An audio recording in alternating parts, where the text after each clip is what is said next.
Painted, painless learning. હવે સ્વાધ્યાય 11.3 આમાં જે તમારે દાખલા ગણવાના છે એ શંકુનું ઘનફળના દાખલા કરવાના છે. કેનું કરવાનું છે? શંકુનું ઘનફળ. તો આપણે દાખલો ગણવા પહેલા શંકુના ઘનફળનું સૂત્ર યાદ રાખી લો. શંકુના ઘનફળનું સૂત્ર છે 1/3 પાઈ આર સ્ક્વેર એચ. આમાં એલ નહીં આવે, એલ આવશે એ ક્ષેત્રફળમાં આવશે. આમાં જવાબ શું આવશે? 1/3 પાઈ આર સ્ક્વેર એચ. કોનું સૂત્ર છે? શંકુના ઘનફળનું. કોનું સૂત્ર છે? તો આપણે શંકુનું ઘનફળ ગોતવાનું કીધું. હાલો ધ્યાન રાખો. આપણને શું કીધું ભાઈ? ત્રિજ્યા કેટલી છે? પેલો દાખલો કરીએ. ત્રિજ્યા એટલે આર થાય 6, ઊંચાઈ એટલે શું થાય? કેટલું છે? 7. ગોતી લઈએ શંકુનું ઘનફળ. હાલો ગોતી લઈએ ભાઈ. શંકુનું ઘનફળ બરાબર સૂત્ર તો તમને બધાને આવડે ને? શું સૂત્ર છે? 1/3 પાઈ આર સ્ક્વેર. 1/3 એમનામ પાઈ 22/7 આર 6 ગુણ્યા 6 અને એચ એટલે કેમ છે રૂડે? 7 3 ના ઘડિયામાં 6 આવે કે ન આવે? 3 દુ 22 દુ એને ગુણ્યા 6. તો હવે આ બેન ગુણાકાર 6 ચોક 24 વધી પડી 2. 6 ચોક 24 ને 2 26. જવાબ કેટલો? 264. અને અહીંયા સેમી આપ્યું એટલે સેન્ટીમીટર સ્ક્વેર. આ ઘનફળ છે એટલે ઘન આવશે. સોરી. હાલો ડન થઈ ગયું. લ્યો ભાઈ પેલો દાખલો થઈ ગયો પૂરો. બીજો દાખલો કરીએ. આ બધી દાખલ્યું છે. ઓય તારો ભાઈ બંધ બોલાવે કે ને. હાલો બીજો દાખલો. એ આવે જો કીધું ને ચૂપ થઈ ગયું ગાંડા. આ બધા તું બિસ્કિટ નાખીને આવતો હોય તો હાલો ત્રિજ્યા. હા એ તો તારા ભાઈબંધ તો કંઈ ખારા કે નહીં?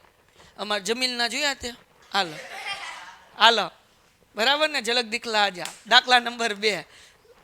તો ભાઈ ત્રિજ્યા જે છે એ બીજા દાખલામાં કેટલી આપી? 3.5. એટલે આર બરાબર 3.5. ઊંચાઈ એટલે કે એચ બરાબર 12. ગોતવાનું શું છે? શંકુનું. ગોતી લઈએ. તો અહીંયા લખું કંકુનું નહીં ભાઈ, શંકુનું ઘનફળ. હું સૂત્ર શું ભૂલી ગયો? 1/3 પાઈ આર સ્ક્વેર એચ. 1/3 એમ નામ પાઈ એટલે આર 3.5. પોઈન્ટ કાઢો એટલે 35/10 ગુણ્યા 10. એચ એટલે 12. કાઢો બધાને 12. હાલો 7 પંચા 35. ઠીક એવું કર્યું. આ તો મને આવડે નહીં, આ તો તમારે જાગતું રહેવાનું. 7 પંચા. હાલો પછી 5 ના ઘડિયામાં 10 આવે? ક્યારે આવે? ઠીક આવું બધું આવડે નહીં મને. 5 દુ 22 ભાગ્યા 2 કરો તો શું જવાબ આવે? 11 દુ 22. પછી આ 35 ને 10 બે 5 ના ઘડિયામાં આવે કે ન આવે? ક્યારે આવે 5 ના ઘડિયામાં 35? 5 સત્તા 5 દુ 2 ના ઘડિયામાં 12 આવે? ક્યારે આવે?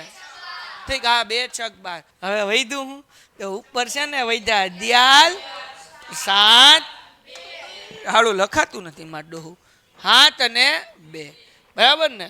11 સત્તા 77 બરાબર. 77 ગુણ્યા 2. હેઠે કાંઈ વધ્યું નથી. તો હવે અહીંયા 7 દુ 14 વધી પડી 1. 7 દુ 14 ને 1 15 એટલે 154. અને અહીંયા છે સેમી એટલે સેમી સ્ક્વેર એટલે સોરી ઘન. એટલે જવાબ કેટલો આવે? 154 સેમી ઘન. દાખલો થઈ ગયો પૂરો. Painted, painless learning.